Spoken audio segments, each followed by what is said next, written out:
Alors rapidement, sur le numérique, j'y suis depuis un certain temps. Alors c'est vrai que le shift, on parle beaucoup du shift, mais il y avait quand même des gens avant. En gros, toutes les problématiques qui sont soulevées en ce moment, elles étaient à peu près dans notre rapport de 2009, hein. Alors bon, ben voilà, c'est à la mode maintenant, comme on l'a dit, mais parfois, les référentiels d'un problème en fait n'évoluent pas très très vite. Les coordonnées d'un problème n'évoluent pas très très vite, et puis parfois on réinvente un petit peu l'eau chaude aussi. Donc c'est vrai que quand on est dessus depuis 15 ans, l'impression c'est qu'on répète un peu toujours la même chose. Et bon, alors c'est bien qu'il y ait plus de gens qui le répètent que 3 Pékins dans un coin, mais donc parce que ça s'étend, les gens s'approprient le sujet, c'est bien. Mais il faut aussi avancer.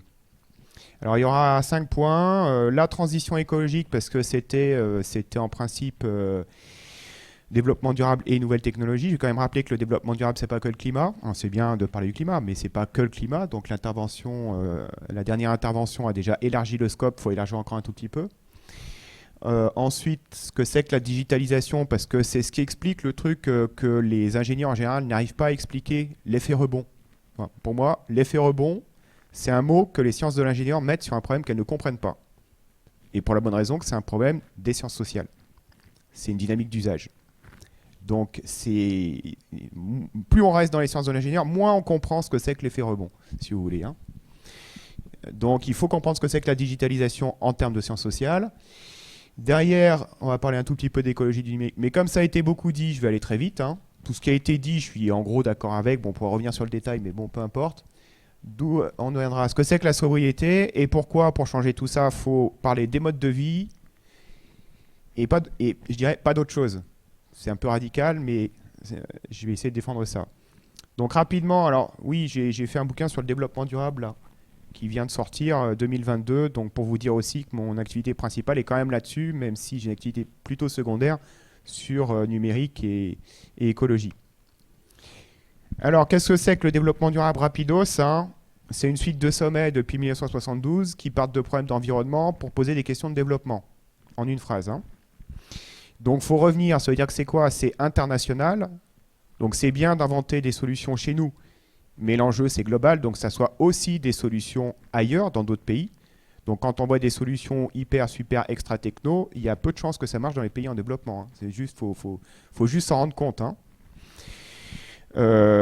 Donc global, de long terme, quelques décennies, donc il faut se projeter sur plusieurs décennies. Et quand on voit sur les dynamiques du numérique qu'on se projette sur 5 ans, on a l'impression que c'est loin, c'est pas loin du tout, hein, en termes de grandes tendances. Il faut au moins quelques décennies de projection avant et après, ou après et avant. Parce qu'on explique ce qui vient après parce qu'il y a avant dans la prospective, hein. On regarde les grandes tendances, des grandes tendances, on peut extrapoler ce qui peut se passer après et se dire, tiens, il faudrait peut-être changer des choses. C'est comme ça que ça marche. Quand on regarde les négociations internationales sur le numérique et sur le développement durable, on voit qu'en gros, jusqu'à pratiquement aujourd'hui, l'un ne communique pas avec l'autre.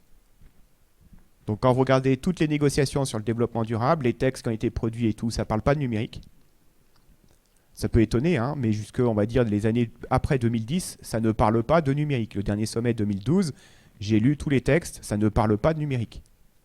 Le sommet de Rio en 2012. À côté de ça, il y a une dynamique de négociation sur le numérique qui ne parle pas d'écologie. Comme si le numérique était immatériel. On a bien compris que ce n'était pas le cas, hein. Donc c'est un sujet qui commence à se relier, enfin les deux sujets commencent à se relier, y compris au niveau des lois de la normalisation. Donc c'est les textes qu'on a vu sortir notamment en France sur la période récente. C'est pas que le sujet soit vraiment neuf. Je vais revenir un petit peu sur la réglementation, notamment européenne, depuis, disons, 25 ans. Mais c'est pas que le problème soit tellement neuf, parce que quand vous regardez déjà la quantité d'ordinateurs qu'il y avait dans les années 80-90, on pouvait déjà prévoir qu'il y aurait un problème. Qu'on ne pouvait pas être sur des politiques 100% techno-push, informatisation de la société, parce que c'est ça, la réglementation numérique jusqu'à présent, c'est il faut tout numériser. Numériser à l'école, numériser dans les entreprises, numériser. C'est les rapporteries, etc. au niveau français. Sans préoccupation de la dimension écologique. Le numérique, et c'est la dernière phrase de l'introduction, se situe plutôt dans une trajectoire de développement classique, pas durable. Donc c'est pas très étonnant qu'à la fin, ça soit pas durable, puisque de toute façon, ça n'a pas été conçu comme tel. Ça a été conçu comme le développement normal. On dit le numérique, troisième révolution industrielle. Et c'est quoi les révolutions industrielles? Chaque révolution industrielle, c'est des gains de productivité. Des gains de productivité, c'est quoi? C'est consommer plus et produire plus. Donc ça serait quand même miraculeux qu'il y ait moins d'impact. Ça serait quand même miraculeux. Hein, Pascal Lamy, l'ancien directeur de l'OMC, dit que la mondialisation qui prend place dans les années 70 repose sur deux innovations, et c'est pour ça que Amazon, pour moi, c'est plutôt l'entrepôt que Amazon Web Services, Internet et le container. Donc le container, c'est-à-dire tout ce qui va avec, hein, le 38 tonnes, le 44 tonnes, le transpalette, le petit colis, le grand colis, le moyen colis, et tout ça, quoi. Hein. Et quand vous regardez l'extension des chaînes de valeur avec la mondialisation des années 70, effectivement, l'agrandissement des ports et tout ce qu'on veut, le container, c'est une révolution. C'est pas très sexy, mais le container, c'est une révolution. Alors tout ça contribue à faire augmenter le PNB et en même temps les prélèvements sur la planète, parce que de toute façon, quand on consomme quelque chose, il est rarement le cas que ce soit parfaitement immatériel. La confusion vient des confusions entre les catégories, notamment en économie. On appelle un bien immatériel un bien qui en fait est un service. Quand je prends l'avion, je ne pars pas avec l'avion. Quand j'arrive, je pars de Paris-Brisbane, mettons, arrivé à Brisbane, je ne pars pas avec l'avion. J'ai juste mon billet d'avion, donc je n'ai rien acheté de matériel. J'ai juste acheté un service. Ce service, évidemment, n'est pas non polluant. Bon, donc on arrive à l'Anthropocène, qui est le dernier mot à la mode pour parler toujours des enjeux de développement durable. Et dans notre domaine, on a l'habitude, il y a beaucoup de modes. On a parlé de l'effet de seuil, donc je ne reviens pas dessus. Effectivement, il y a le problème d'effet de seuil. Ce dont on n'a peut-être pas assez parlé, c'est les inégalités internationales. Donc là, vous voyez une carte du monde avec chaque pays est représenté, disons, la taille du pays est fonction de la population et la couleur est fonction de l'empreinte écologique. Ce qui fait le cœur des négociations internationales, notamment sur le climat, et moi j'ai fait ma thèse là-dessus il y a presque 20 ans, plus de 20 ans, bientôt, c'est ça. C'est le fait que certains polluent et d'autres pas. Donc si on n'aborde pas la question des inégalités, en fait, c'est bien, mais on n'adresse pas le bon sujet, en fait. Hein. On passe à côté du sujet principal des négociations internationales. J'y reviendrai plus tard. Donc là, vous avez aussi les inégalités en termes de consommation matérielle. Vous voyez, chaque pays, États-Unis, une certaine consommation matérielle, Chine, une certaine consommation matérielle. En bleu, c'est les métaux. Hein. Quelqu'un disait consommation de métaux. Regardez en bleu. Et puis vous avez par habitant. Donc États-Unis qui consomme moins que la Chine, mais Chine qui consomme moins que les États-Unis par habitant. Les Chinois, quand ils vont négocier les textes internationaux sur le changement climatique, ils ont bien vu ce tableau-là, vous inquiétez pas. Pas la peine de leur faire croire qu'il n'existe pas. Ils le savent très bien. 40% des émissions de la Chine, c'est pour fabriquer des produits qui sont consommés chez nous. Et les Chinois le savent très bien. C'est un argument en interne pour expliquer quelle est la position de la Chine dans l'espace international. Donc même si nous, parce que ça a été long pour que la France, l'État français, les autorités françaises admettent qu'il y a des émissions importées, c'était une revendication des ONG au début. L'État français, ah ben non, regardez, nous, sur notre territoire national, on a des émissions relativement basses grâce au nucléaire. On en a soupé pendant 25 ans. Et puis après, ah bah oui, mais il y a des émissions importées. Et si on compte les émissions importées, bah du coup, en fait, un Français, il émet autant qu'un Allemand. Ah, les vilains Allemands qui polluent avec leur charbon, on ne peut plus dire ça? Ah, c'est vrai, ça ne nous arrange pas. Donc, tout ça, c'est de la géopolitique, si vous voulez. Hein. Alors la digitalisation là-dedans, rapidement, je ne vais pas être trop long, mais c'est ce qu'il faut retenir, je pense. Des tableaux, bon, ce n'est pas forcément le plus spectaculaire, hein, mais ce qu'il faut voir, c'est que ça augmente beaucoup. 7% par an, ce n'est pas les émissions, c'est les milliards d'euros. Mais vous avez entendu, la consommation d'énergie, 7% par an en plus. Ça, c'est curieux, c'est un peu le même chiffre quand même. Hein. Bizarre. Enfin, je sais pas, il y a peut-être quelque chose. Quand on regarde comment ça se répartit après, c'est vrai que les catégories économiques ne sont pas très parlantes. Il y a des opérateurs télécoms, ça ne dit rien de ce qui transite sur les réseaux. Les équipementiers, ça ne dit pas grand-chose de l'évolution des modes de vie, des types d'écrans qu'on utilise, les terminaux, pardon. Contenu, vous voyez les contenus, c'est ce dont on parle tout le temps, la vidéo. Ben regardez, c'est tout petit en fait, hein, c'est 300 milliards seulement, la vidéo. Donc ce qui est important, c'est peut-être pas tellement la vidéo, c'est le reste. C'est la digitalisation de l'économie. C'est-à-dire le fait de mettre des systèmes numériques partout qui favorise l'usage des containers, si je fais un petit raccourci. Les containers qui permettent d'augmenter la consommation matérielle. Et l'OCDE prévoit en gros un bon doublement de la consommation matérielle de la planète d'ici 40 ans, si c'est possible. Hein. C'est juste une projection au rythme actuel. Un doublement. Donc bon, voilà une autre représentation. Bon, peu importe, on n'a pas trop le temps. Celle-là, je la trouve assez spectaculaire. C'est les licornes, hein, les entreprises valorisées en bourse plus d'1 milliard de dollars.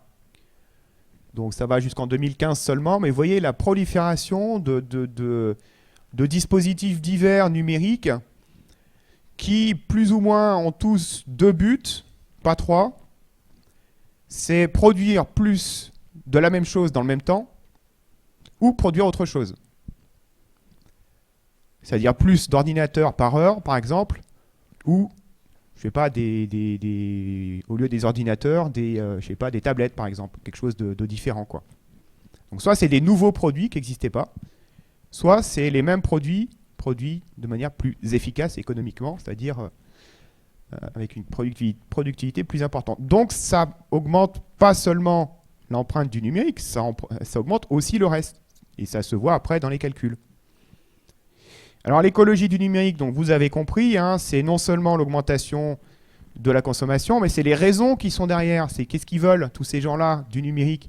Ben, Microsoft, par exemple, vise 7 milliards de joueurs en ligne pour le jeu. Le jeu vidéo devient un e-sport maintenant. Il va y avoir des ligues, et ainsi de suite. Apple veut se lancer là-dedans.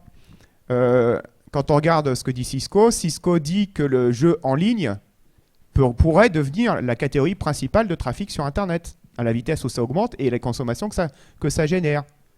Mais non, on va encourager les équipes d'e-sport. Vous voyez la politique du gouvernement actuel. Le big data, l'IA, etc., voir les potentiels techniques aussi. Hein, dans les choses les plus incroyables que j'ai vues, c'est l'idée de la vidéo volumétrique par Intel. C'est une vidéo qui arrive à consommer 3 téraoctets par minute. C'est le chiffre le plus gros que j'ai trouvé. Hein. Mais quand même, 3 téraoctets par minute. C'est la quantité. Alors ça, en plus, vous le faites transiter. Enfin, je veux dire, d'une certaine manière, 4K, 8K, il n'y a pas vraiment de limite. Alors pourquoi 8K? Parce que grand écran. Il faut allumer chaque pixel. Ça demande une résolution très importante. C'est tout. Plus écran. Il n'y aurait pas eu de grand écran s'il n'y aurait pas de grande résolution. Essayez une télé grand écran en SD.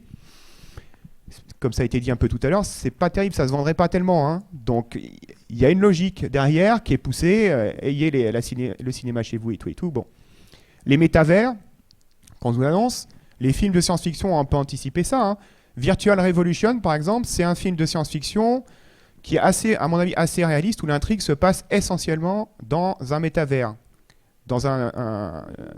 Métavers, c'est quoi? C'est Second Life, mais amélioré, hein, le réseau social persistant qui a été lancé dans les années 2002-2003. C'est la même chose, sauf c'est une super résolution et tout. Imaginez qu'on ait cette rencontre-là en vidéo, super, on évite le transport. Mais dans un univers persistant, qui bouffe énormément de ressources, qui permet de se voir là avec un niveau de résolution très important. C'est-à-dire que si je regardais ce mur, par exemple, je pourrais prendre une loupe, un microscope électrique virtuel, tout ça dans le monde virtuel, hein, et ben je verrais encore quelque chose.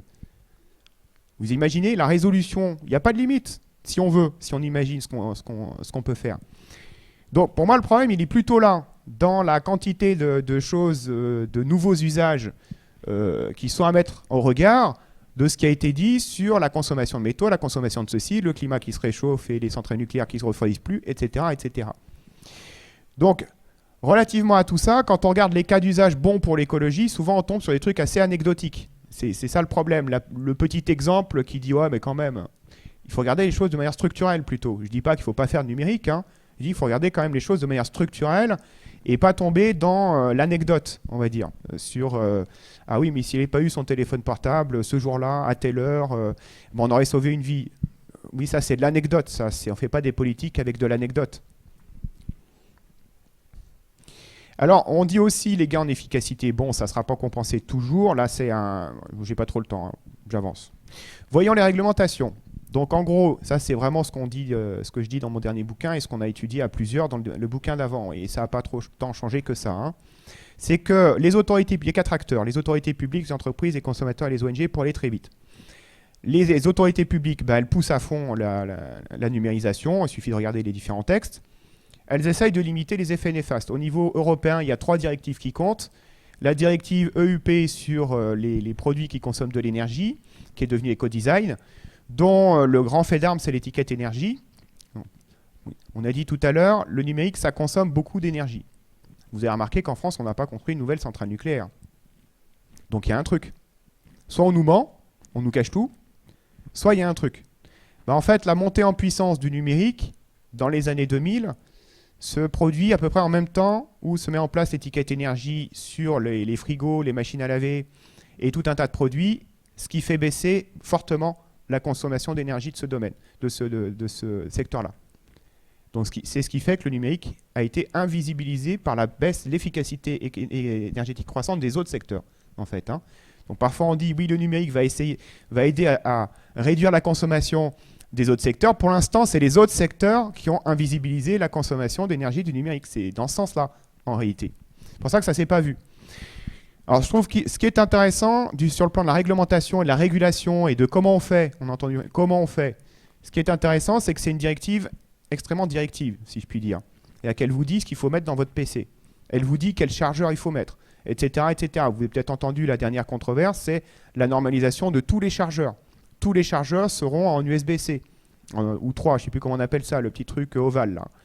Et Apple, notamment, a bien bataillé férocement pour empêcher ça. Parce que le système Apple permet de maintenir tous les clients Apple dans l'univers Apple et les empêcher de migrer vers d'autres. Microsoft fait la même chose avec Windows, etc. Donc c'est des effets de collectif, ce n'est pas des effets de choix individuels, des effets de réseau. J'y reviendrai un peu plus tard. La deuxième, c'est sur les déchets électroniques. Donc on a eu une présentation juste avant qui était tout à fait là-dedans.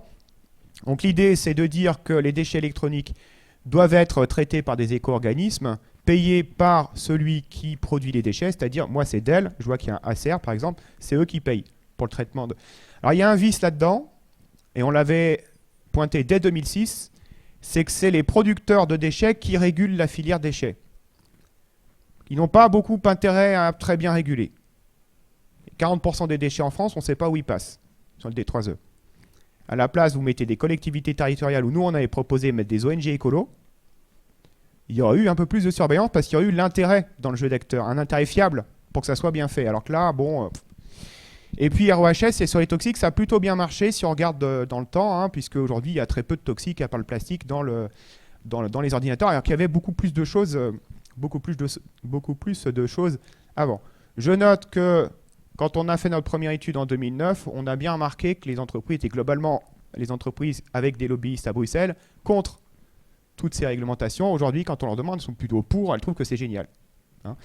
Vous remarquez que tout ça concourt, en gros, principalement à l'efficacité énergétique, c'est-à-dire pour le même service, ça consomme moins, à l'efficacité matérielle, c'est-à-dire pour le même service, ça consomme moins de matière, moins d'énergie, mais ce n'est pas de la sobriété. Il n'y a pas de sobriété là-dedans, hein.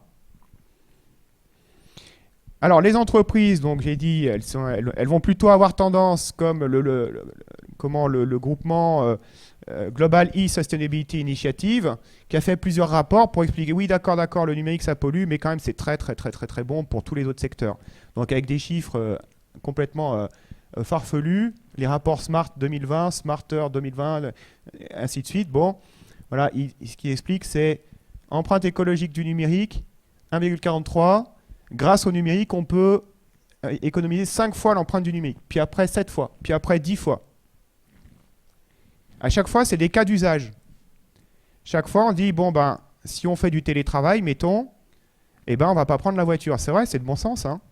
Si on va acheter sur Internet, ça vient avec la camionnette, il n'y a plus besoin de prendre sa voiture pour aller à Leclerc, etc. etc. C'est que du bon sens. Mais ça ne tient pas la route sur le plan sciences sociales. C'est juste le problème. Et donc, du coup, après, le même rapport, le premier, il dit, tout ça, ça va se vérifier, sauf s'il se produit l'effet rebond. Et l'effet rebond ne se produira pas s'il y a un cadre contraignant sur le carbone. C'est écrit dans le rapport, en tout petit, il fallait le lire. Et le cadre contraignant sur le carbone, on ne voit pas tellement, si ce cadre est mis en place, pourquoi il ne contraindrait pas aussi le numérique. Donc il y a une espèce de raisonnement un peu fou dans ce rapport, qui est de dire grâce au numérique on va faire plein de choses, mais ça ne marchera que s'il y a un cadre contraignant sur le carbone qui serait mis en place par les autorités publiques. Et dans ce cas-là, on n'examine pas les effets d'un tel cadre sur le numérique. Donc vous voyez, c'est un raisonnement. Par contre, ce rapport a été lu partout et le nôtre très peu diffusé parce que les conclusions n'étaient pas, disons, heureuses, hein, pas aussi favorables et pas aussi bons pour le grand discours du numérique qui sauve la planète. Alors ce qu'on a remarqué aussi, c'est que les ONG ont été assez souvent plutôt sur l'efficacité que la sobriété, en fait. Et que là-dedans, tout le monde parle des consommateurs. Les ONG agissent au nom des consommateurs, les entreprises veulent servir les intérêts du consommateur. Tout le monde est pour les consommateurs, hein. Mais les consommateurs, ils ne prennent jamais la parole en tant que tels.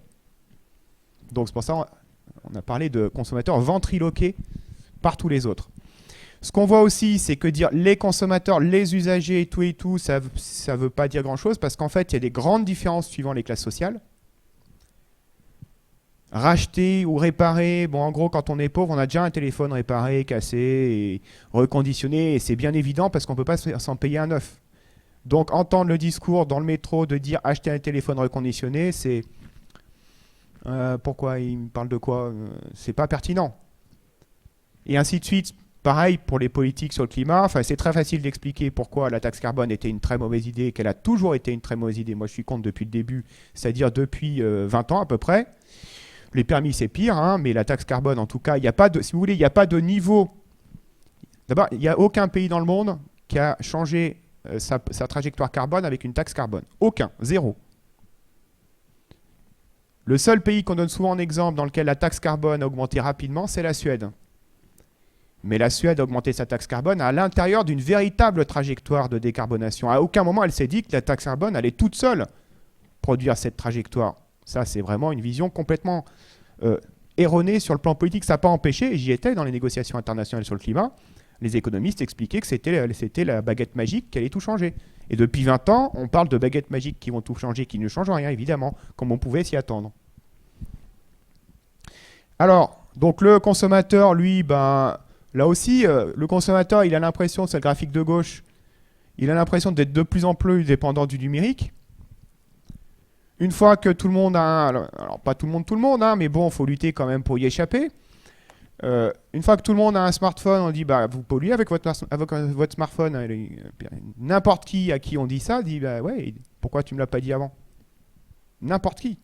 Et nous, c'est ce qu'on a vu quand on a fait des panels auprès des consommateurs. Les consommateurs doutent de la réalité de l'impact du numérique pour une raison assez simple, c'est que si c'était grave, on nous l'aurait dit avant. Parce qu'on a des responsables, on espère qu'ils sont responsables. Donc il faut regarder un peu comment les gens prennent les choses pour, disons, espérer pouvoir changer une trajectoire. Si on ne tient pas compte de tout ça, ben en fait, on va avoir des messages, je suis désolé pour eux, hein, mais comme les petits jeunes du manifeste pour un réveil écologique, avec les affiches là dans le métro, sur le GIEC, personne ne regarde ça, c'est efficacité zéro, quoi. Ça n'intéresse que ceux qui ont conçu l'affiche, en fait. S'ils ne sont pas décentrés par rapport à leur propre public. Ils se parlent à eux-mêmes. Donc, si on veut faire changer les choses, il faut s'intéresser aux raisons que les gens ont de faire ceci ou cela. Donc, il faut travailler avec les gens et pas contre eux, j'ai envie de dire, même si on ne le sait pas. Donc, le plus intéressant dans tout ça, hein, c'est cette étude en 2020, là, qui montre que, certes, il y a eu de l'efficacité énergétique qui a réduit la consommation d'énergie. Certes, il y a eu aussi des changements un peu sectoriels qui ont réduit la consommation d'énergie, principalement la tertiarisation des économies, autrement dit le déplacement des émissions de gaz à effet de serre et non pas leur diminution. Mais ça a été contrebalancé par les effets directs du numérique, augmentation du domaine du secteur en tant que tel, plus la croissance économique que ce secteur a favorisé. Donc le bilan, on peut prendre un cas ou un autre, discuter, mais bon, le bilan il est là. Et ça indique aussi quels sont les leviers. L'Europe elle-même, elle dit que dans ses rapports, elle dit que le principal problème dans les émissions de gaz à effet de serre, c'est la croissance économique. C'est dans les rapports de l'Europe. Oui, mais c'est gênant, on ne va pas en parler. On parle que des trucs qui nous arrangent. Ouais, mais on ne règle pas en général les problèmes en ne parlant que de ce qui nous arrange. Alors, sobriété, je vais rapidement, mais quand on regarde les rapports en général, c'est un peu confus. Le numérique sobre, Hein, c'est Conseil national du numérique, j'ai pas mal contribué à cette feuille de route, pourtant. Le numérique sobre, c'est d'abord celui qui réduit sa propre empreinte de sa conception. Bah non, c'est pas spécialement sobre. Hein. C'est ensuite le numérique au service de la transition écologique et sociale. Bah non plus. C'est-à-dire que dans le premier cas, en fait, ce dont on parle, c'est du Green IT. Dans le deuxième cas, du IT for Green, mais on ne parle pas de sobriété. Pourquoi? Bah, ça a été dit en partie par l'intervention précédente. Réduit l'empreinte environnementale de sa fabrication. Oui, mais c'est quoi le bilan global après?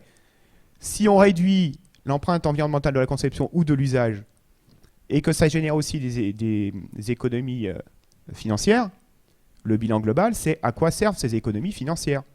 Donc il faut faire un cycle complet, pas seulement un petit morceau. Et la plupart, quand vous regardez dans le détail, la plupart des solutions qui sont mises en avant, bah, c'est souvent bon pour le portefeuille et soi-disant pour la planète. En fait non, c'est de la croissance économique standard, en réalité. On pense faire quelque chose et on fait autre chose. Ou en tout cas, je ne sais pas si c'est conscient, c'est pas toujours conscient. Parfois c'est conscient. Alors, la définition du shift n'est pas trop mal, hein, honnêtement. La question centrale de la réflexion sur la sobriété numérique, c'est celle des usages. Mais il faut donc venir sur comment les usages se produisent. Parce qu'une fois qu'on a dit ça, on a touché le bon problème, mais on n'est pas rentré dedans. Et souvent, ce qui se passe, c'est, quand on regarde des études d'ingénieurs, c'est sur les usages, la personne prend son propre cas pour une généralité. Ce qu'a fait, sans vouloir trop critiquer, et le collègue du shift tout à l'heure, c'est qu'il dit, regardez, moi, ceci, cela. Bah oui, mais ça, c'est pas une démonstration sociologique de dire, moi, dans ceci, de prendre son cas pour une généralité. Il faut des bases de données sociologiques. Pendant un moment, au niveau européen, il y avait un petit cabinet de consulting qui a été racheté par Deloitte finalement, qui faisait des très bonnes comparaisons en termes d'analyse de cycle de vie, mais il travaillait avec les sciences sociales. Et il n'était pas sur des scénarios, des cas d'usage, comme on dit, disons, imaginatif, mais peu pertinent. Alors la sobriété, c'est quoi? En philo, c'est la modération, la prudence, la frugalité. Bon, il y a un certain nombre de synonymes. Le contraire, c'est l'hubris, l'excès. Et quand on regarde les exemples que donne Aristote, il prend des exemples, par exemple, dans le sport. Trop de sport, c'est de l'hubris, c'est de l'excès. C'est le soldat qui revient de la bataille de Marathon et qui meurt en arrivant, par exemple. Trop de sport, il ne faut pas exagérer quand même. Et pas assez de sport, on comprend aussi que pas assez de sport, donc voilà, c'est entre le trop et le pas assez. Pareil, on peut prendre des exemples contemporains. Trop de voitures, on ne bouge plus, donc ça ne sert à rien d'avoir une voiture. Et pas assez de voitures, vous allez me dire, mais pas assez de voitures, au contraire, on est content, on a la route pour nous tout seuls. Certes, mais pourquoi la collectivité paierait une route pour vous tout seul? Pourquoi le fabricant de voitures fabriquerait une seule voiture? Donc là aussi, c'est des effets collectifs à chaque fois qui sont derrière. Et c'est aussi comme ça que les usages se mettent en place. Quelqu'un a parlé de la poule et de l'œuf. Oui. Tyrol a eu le prix Nobel là-dessus, sur la question de la poule et de l'œuf en économie. Donc l'enjeu, il est, dans la sobriété, il est une question d'équité. C'est-à-dire que ce que certains consomment, est-ce que c'est trop ou est-ce que c'est pas assez? Et ça, c'est bien ce qu'on a dans la négociation internationale. Les pays en développement disent, nous, on ne pollue pas assez. Et ils le disent depuis Stockholm en 72, parce qu'on n'est pas développé. Et vous polluez trop. Mais vous polluez de manière, c'est déjà dans les textes de 72, vous polluez de manière efficace. C'est-à-dire que vous arrivez à tirer beaucoup de richesse de votre pollution, qui est trop élevée. Donc c'est une pollution efficace. Donc, être efficace, ça ne suffit pas. Vous voyez? C'est bien d'être efficace, mais pourquoi? C'est ça le but. C'est la question qu'il faut se poser. Donc la sobriété, elle pose cette question de l'usage, du juste usage, dans un monde limité, parce qu'on comprend bien aussi que si le monde était limité, la Terre était plate, on ferait comme les États-Unis au début, vous allez un peu plus loin. Vous n'avez pas de terre, il y en a après. Pas de problème. Ah zut, on est au niveau du Pacifique, là il n'y a plus de terre. Comment on fait? On fait qu'il va falloir faire de la place un peu à tout le monde, quoi. Voilà. Donc, et faire de la place un peu à tout le monde, ça veut dire poser la question de la justice. Quand on regarde dans le domaine du numérique, on peut l'appliquer à plein d'exemples. La taille des écrans, est-ce que c'est pas excessif? La brosse à dents connectée, est-ce que c'est pas un peu too much? Etc. quoi. Quand on replace dans un contexte plus global, l'intérêt ou pas de l'usage de Google machin qui s'allume et tout, qui allume voilà. Donc c'est est-ce qu'on en a réellement besoin dans un rapport au monde qui est un monde fini? Et j'insiste, il faut se projeter dans et je finis là-dessus rapidement, il faut se projeter dans l'espace international. Sur la sobriété et les usages, très rapidement, les questions qui viennent tout le temps, je sais, ça fait 15 ans qu'on pose les mêmes. Quand on vous dit, toi, non, il va falloir décroître un peu ou changer les usages, c'est « Ah oui, attention, ça va être autoritaire ». Il y a 5 ou 6 questions qui reviennent tout le temps, hein, je les connais bien, je traite juste celle-là. Alors, il faut faire 4 distinctions qui, à mon avis, sont utiles. Les modes de vie, c'est les pratiques qui sont répétitives et largement répandues. Genre, toute ma famille est sur WhatsApp, donc on fait tous les mêmes, tous ceux qui sont sur WhatsApp font les mêmes manipulations sur le logiciel. D'ailleurs, c'est parce que tout le monde fait les mêmes manipulations sur les logiciels qu'on peut faire un logiciel qui est utilisé par un grand nombre de personnes. Sinon, on ne pourrait pas. Il faudrait faire un logiciel par personne. Donc, il y a une partie en fait de ce qu'on fait sur un logiciel comme WhatsApp ou n'importe quel logiciel qui est complètement standardisé et qui est diffusé en grande quantité. Par exemple, Android, il y a 24 000 versions d'Android, mais tout n'est pas personnalisé dans Android. De la même manière, quand on dit on peut choisir la couleur qu'on veut sur sa Citroën, en fait, une grande partie des pièces Citroën, c'est commune avec d'autres marques, avec d'autres véhicules. Et donc voilà, tout ça c'est standardisé. Donc c'est des pratiques répétitives et largement répandues, et aussi des techniques produites en grande quantité et largement répandues. Vous voyez, ça va avec. Parce que quand on est dans des pratiques, les pratiques, c'est des techniques. Donc c'est aussi des dispositifs techniques. C'est le métro entre 7h et 8h, entre 8h et 9h, etc. Les styles de vie, c'est les variations individuelles ou de faible ampleur à l'intérieur de ces modes de vie. Donc c'est, moi je prends le métro comme ceci, je préfère telle couleur pour ma voiture ou des choses comme ça. Ce n'est pas significatif d'un point de vue statistique. Les genres de vie, troisième truc, c'est une minorité qui essaye de changer activement les modes de vie. Donc par exemple, c'est le cycliste militant qui fait du vélo sur les routes à voiture pour essayer d'avoir une place pour les vélos, petit à petit. La poule et l'œuf, vous voyez comment on fait. Mais c'est aussi Steve Jobs qui remonte à bloc les geeks, les Apple fans, pour les utiliser comme cheval de Troie pour vendre un maximum d'iPad. C'est aussi les entreprises, c'est pas que les ONG ou les associations, hein. C'est les partis politiques, c'est donc voilà, la bataille de mode de vie, de genre de vie contre genre de vie, pour arriver à changer les modes de vie. En fait, les modes de vie sont assez centraux dans toute cette histoire. Puis après, il y a le système où, bon, je ne vais pas aller trop là-dessus, mais juste genre de vie. Bien comprendre que quand on demande aux gens, par exemple, c'est ça aussi, quand on pose aux gens un problème de mode de vie ou de genre de vie et qu'on renvoie à un problème de style de vie, ça ne marche pas. C'est comme si on dit, pour donner un petit exemple, on demanderait à des ados qui ont l'habitude, hein, c'est le cas, qui ont l'habitude de regarder sur leur téléphone pour rester en contact avec les uns avec les autres, on demanderait à un ado, ça serait bien que tu utilises moins ton téléphone. Mais chaque parent dit, ben non, en fait, ce qui manque, c'est la socialisation. Si par contre, on discute du problème au niveau du collège, que les habitudes changent à ce niveau-là, on se dit, ah, tiens, ça va me faire ceci, faire cela, on va socialiser. En fait, donc on va avoir une attitude genre de vie pour changer un mode de vie. Vous voyez ? Au lieu de renvoyer la personne à une responsabilité individuelle pour quelque chose qu'elle n'a pas à s'apporter de toute manière, hein. Donc c'est un petit peu ce que disait le shift entre responsabilité individuelle et responsabilité collective. Sauf que très vite, ça devient l'individu contre l'État. L'individu et l'État. Vous voyez, c'est trop grossier, l'individu et l'État. Pas l'État qui va intervenir dans tout. Donc il y a des intermédiaires. Et après, tout dépend de quel genre de vie on va favoriser. Est-ce qu'on va favoriser Framasoft, par exemple, ou est-ce qu'on va favoriser ou Linux, ou est-ce qu'on va favoriser Microsoft, etc. Donc, dans l'exemple précédent, c'est une manière d'agir sur les modes de vie au travers d'une action qui peut paraître de petite taille, mais qui, peut-être par entraînement, finira par avoir un effet important. Voilà, peut-être, donc ça c'était des illustrations, je m'arrête là, hein, mais c'est des illustrations pour vous montrer le grand problème, c'est comment on passe, les figures de droite et figures de gauche, c'est comment on passe de l'un à l'autre. Vous voyez bien que on ne peut pas décréter la transformation d'un espace autoroutier en espace pour vélo, on peut pas voter, c'est pas une loi. On ne peut pas non plus dire, bon bah chacun fait comme il veut, hein, ceux qui prennent le vélo se font écraser par les voitures, bon bah tant pis.